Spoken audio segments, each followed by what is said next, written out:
Al-Jabiri itu memang memiliki keterpengaruhan yang cukup dengan Noldek terutama.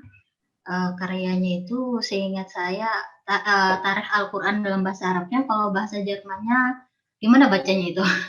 Geschichte Quran. Nggak tahu benar atau salah.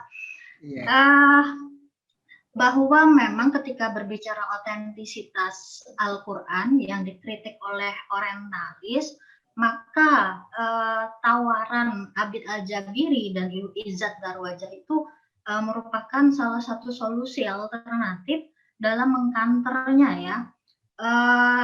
Ketika dalam kritik historis itu menyebutkan bahwa kenapa susunan Al-Quran itu seperti itu, kok nggak berdasarkan susunan wahyu, turunnya wahyu kayak gitu.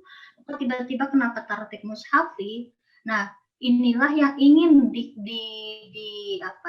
dijawab oleh Abid Al-Jabiri dengan tawarannya dalam Madkhal ilal Quran dan Fahmul Quran yang 3 juz itu.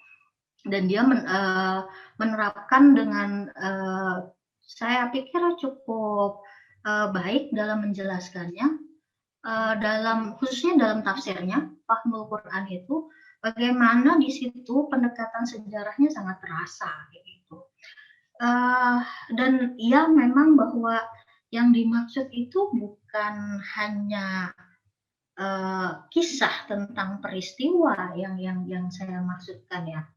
Apakah saya bisa langsung menjawab yang pertanyaan di kolom chat, moderator?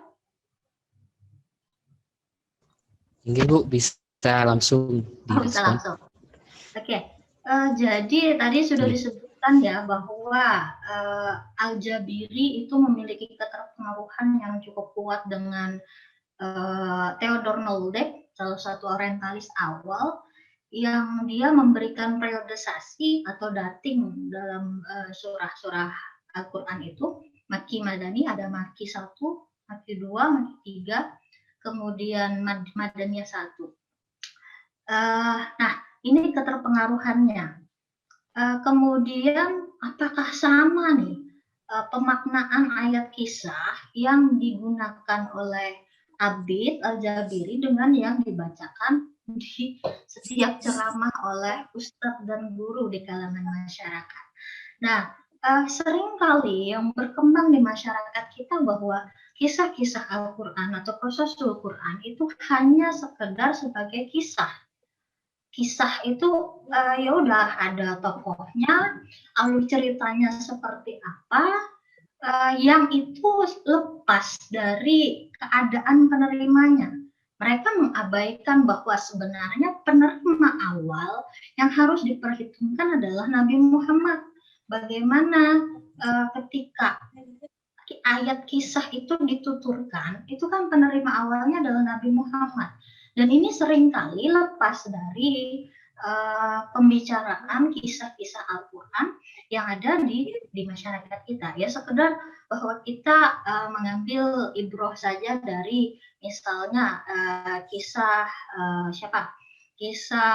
Nabi Yusuf misalnya, bahwa Nabi Yusuf itu dibuang oleh karena iri dengkian saudara-saudaranya, dibuang ke sumur, kemudian sampai dia kemudian dijual menjadi budak, hingga sampai muncul nama istri yang pembesar yang membeli Yusuf itu Zulaikha, padahal di dalam ayat Al-Quran itu tidak disebutkan gitu. Nah, sehingga ketika kita tadi mendengarkan penjelasan kisah ayat yang ada di masyarakat, yaitu poin pentingnya adalah keadaan mustaminya tidak dihiraukan. Padahal yang mendapatkan hikmah pertama itu adalah Nabi Muhammad sendiri, sebelum sampai ke kita sebagai penerima keberapa ini, audiens keberapa.